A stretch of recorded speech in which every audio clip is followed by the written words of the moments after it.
Amidst the boundless landscape of North America emerged a legend whose name would resonate with indomitable courage. That Hunka Iotake, a name which speaks leadership, unwavering determination, and cultural pride, drew his first breath within the Papa Lakota Sioux tribe during the early 1830s. This legend grew up to be recognized as the iconic Sitting Bull, a leader who was truly a testament of the Native American heritage. As a young warrior, he displayed exceptional skill and bravery in battles against rival tribes, and later in resisting the westward expansion of the United States.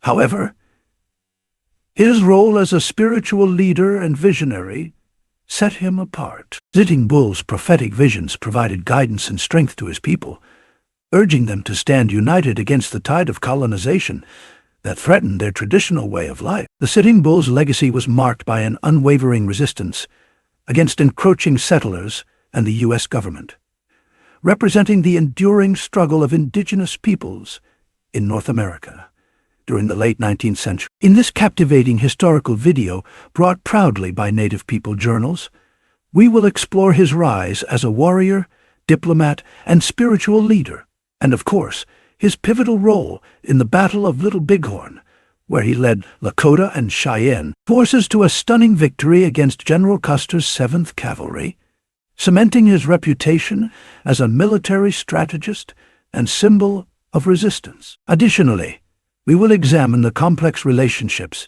between Sitting Bull and American officials, including his surrender and exile to Canada, his survival, and ultimately, his death. Before we get right into the video, kindly like this video and hit the subscribe button for more in-depth videos on the history of great Native Americans. Sitting Bull was born around the year 1830 in a place near the Grand River in present-day South Dakota. He was born into an influential Hunkpapa Lakota family, as his father and 2 uncles were chiefs in the tribe. His father was the Jumping Bull, and his mother was popularly called the Holy Door. The Hunkpapa were one of 7 bands of the Lakota Sioux, known for their warrior tradition and tenacity. This lineage greatly influenced Sitting Bull's upbringing, as he was immersed in a culture that highly valued bravery, martial skills, and leadership. At birth, he was named Jumping Badger and was later called Slow because he did everything carefully and patiently. In Lakota culture, names held significant meaning and often changed as individuals grew and accomplished significant feats. At 14, a significant event in Sitting Bull's life marked his transition into manhood and solidified his reputation as a brave young warrior within the Lakota Sioux tribe. This transformative moment occurred during a daring raid on a Crow warrior camp, a journey that included Sitting Bull's father and his uncle, alongside other Lakota warriors. Young Sitting Bull, displaying extraordinary courage and determination, rode ahead of the party during the raid and counted coup on a surprised Crow warrior. This is a highly regarded act among the Lakota warriors, which involves striking an enemy in battle by hand or according to the Lakota tradition. This bravery earned him a glorious pass into manhood. Upon returning to camp after the successful raid, Sitting Bull's father recognized his son's bravery and leadership potential.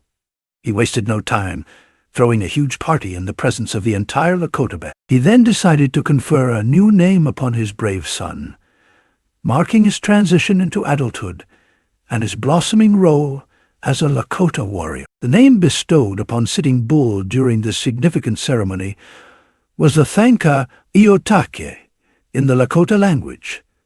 Translated, it roughly means buffalo who sits down. As a result of this ceremony, Sitting Bull's father underwent a name change himself.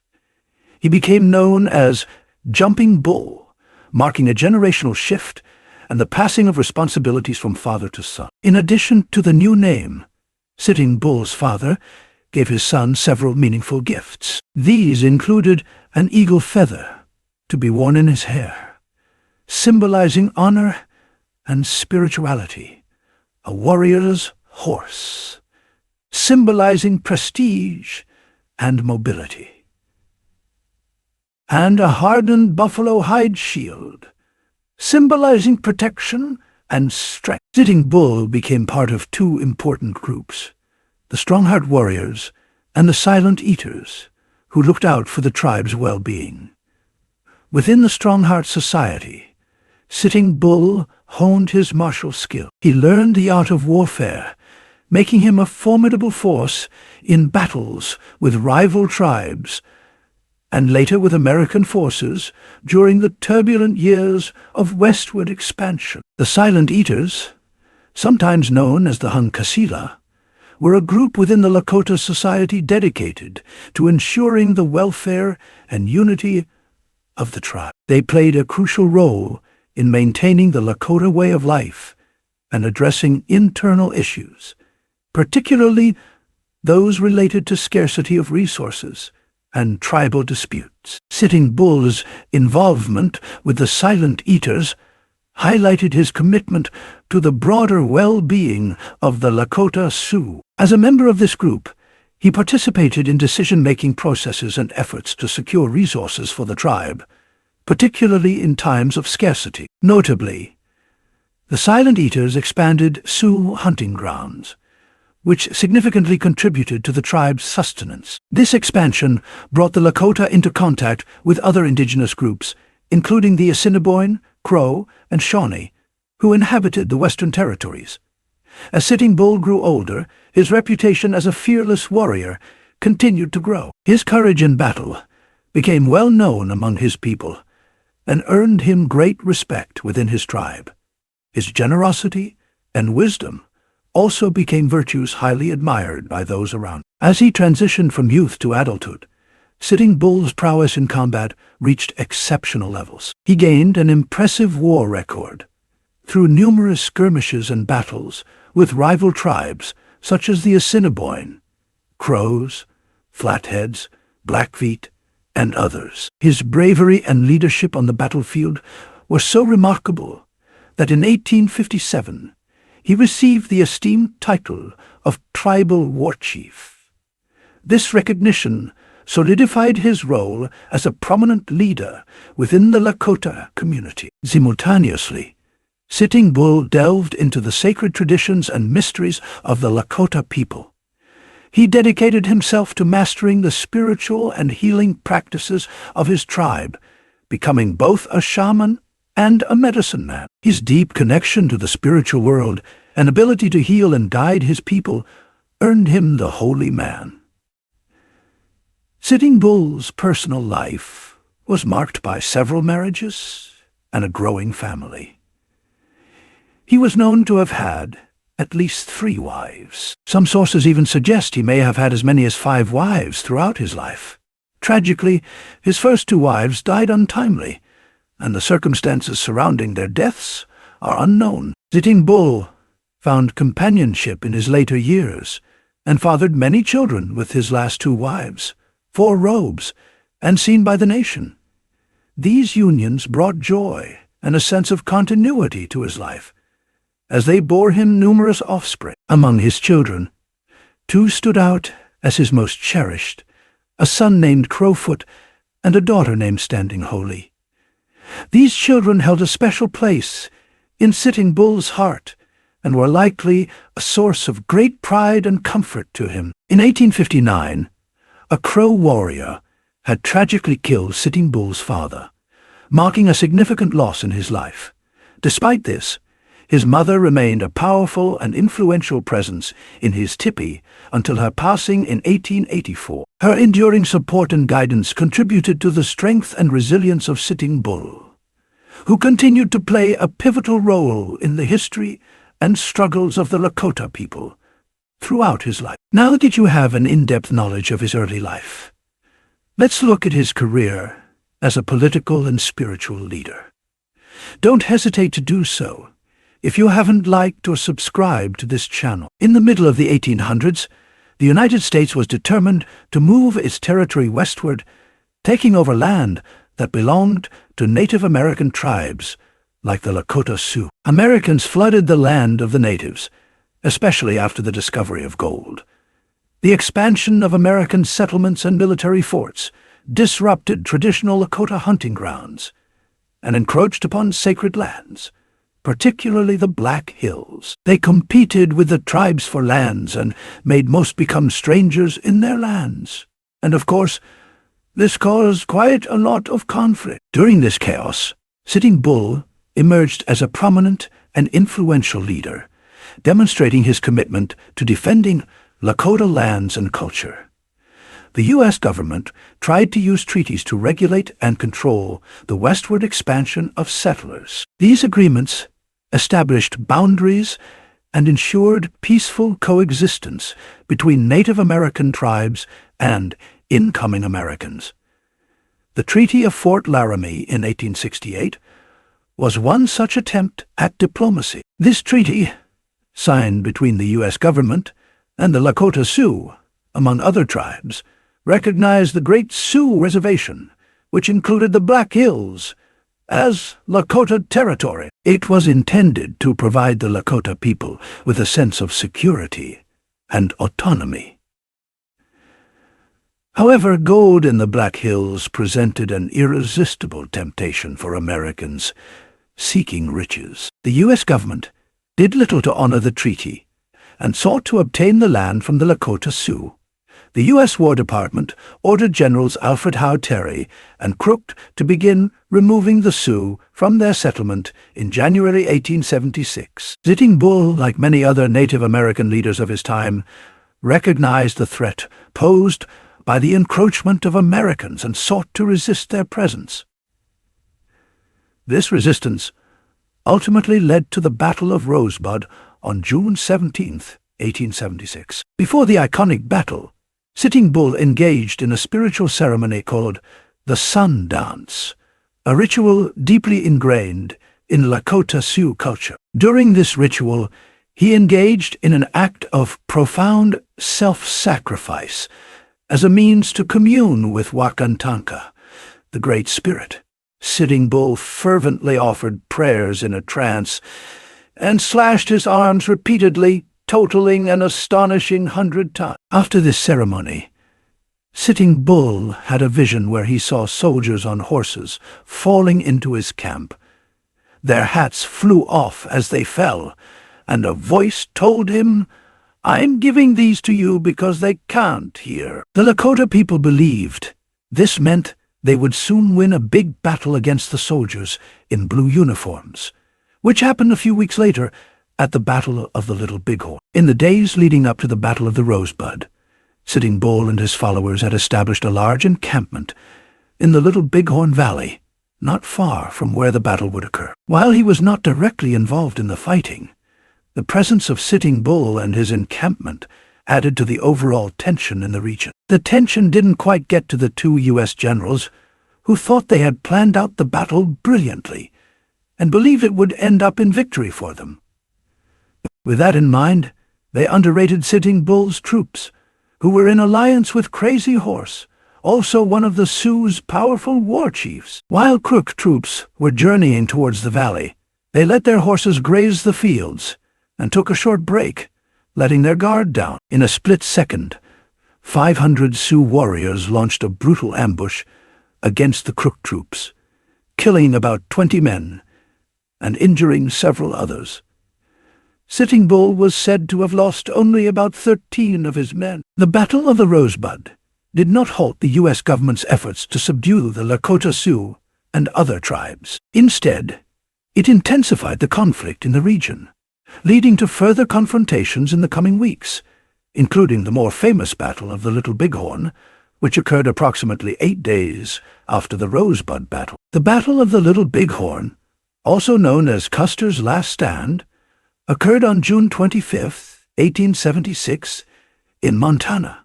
It resulted from tensions between the Lakota Sioux, Cheyenne, and Arapaho tribes and the U.S. government. These tensions were fueled by factors such as the encroachment of white settlers on Native American lands, broken treaties, and the desire of the U.S. government to force Native Americans onto reservations. General George Armstrong Custer led the U.S. 7th Cavalry Regiment on the opposing side.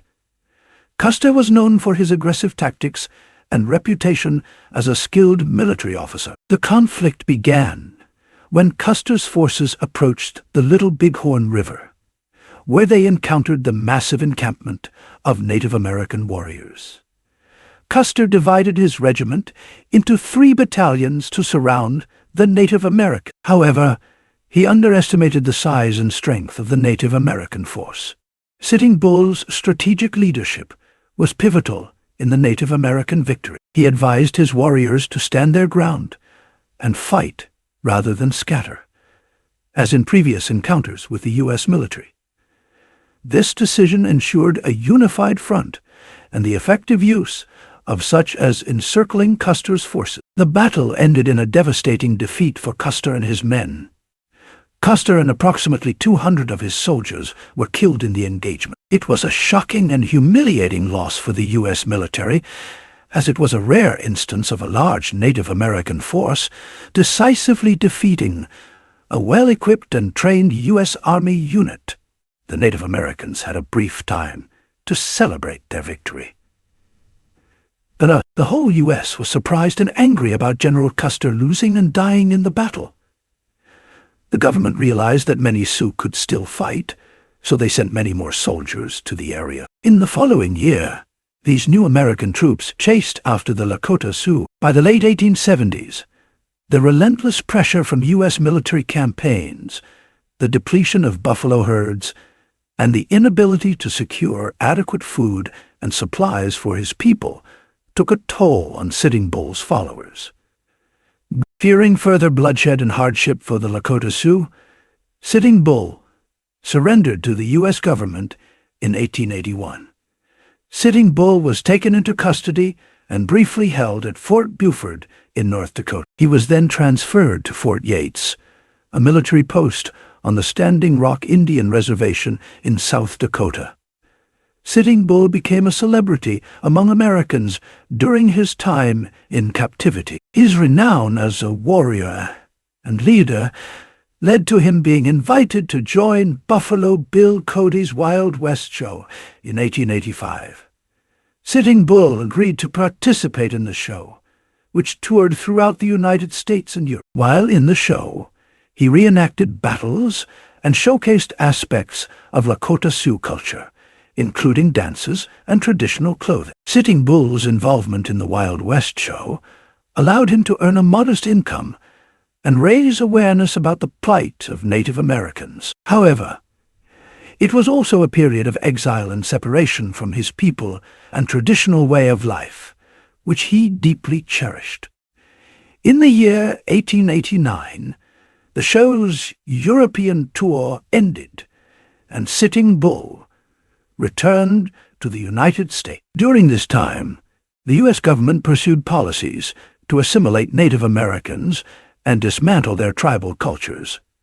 Sitting Bull eventually returned to the Standing Rock Reservation in 1890. He advocated for his people, speaking out against the Doors Act, which sought to break up tribal land holdings. His outspoken advocacy often brought him into direct conflict with Indian agents appointed by the U.S. government, who were tasked with enforcing policies such as land allotment and assimilation efforts. These agents viewed Sitting Bull as threatening their authority and sought to undermine his influence among the Lakota Sioux. They believed that by arresting him, they could weaken the Lakota Sioux's resolve to resist government policies. On December 15, 1890, 39 Indian policemen, led by Lieutenant Henry Bullhead, arrived at Sitting Bull's residence on the Standing Rock Reservation in South Dakota. Their mission was to arrest Sitting Bull, whom they considered a troublemaker and a symbol of resistance against government policies. As the Indian police attempted to enter Sitting Bull's cabin to make the arrest, they were met with staunch resistance from his supporters. Sitting Bull himself refused to cooperate and resisted arrest. The situation quickly escalated into violence. A scuffle broke out between Sitting Bull's supporters and the Indian police. One of Sitting Bull's staunch supporters, Catch the Bear, a Lakota, fired a poor shot at Lieutenant Bullhead with his rifle. In a split, Bullhead responded by firing a shot into the Sitting Bull's chest. As if taking the cue, Red Tomahawk, another Indian police officer, targeted a shot at the Sitting Bull's head, which ultimately took his life between 12 p.m. and 1 p.m. By the end of the scuffle, the Lakotas had killed about 8 police officers, including Bullhead. However, 7 of Sitting Bull's men lost their lives, along with their leader. Sitting Bull's body was transported to Fort Yates, a Sioux, North Dakota city, where he was laid to rest on December 17th, 1890. In 1953, relatives from the Lakota community conducted the exhumation of what they believed to be the remains of Sitting Bull, relocating them for reburial close to Mobridge, South Dakota, his hometown. At this new resting place, a monument was erected in his honor. Sitting Bull's enduring legacy is an emblem of Native American resilience and cultural pride. He is celebrated for his steadfast dedication to safeguarding Lakota Sioux traditions and standing against the pressures of colonization. Sitting Bull is commemorated through various means, including statues, monuments, and educational programs. His story continues to be taught in schools and universities as part of Native American history. That brings us to the end of the thrilling biography of the Sitting Bull. Thank you for paying rapt attention till the end. If you have yet to like this video or hit that subscribe button, kindly do so without hesitation till next time.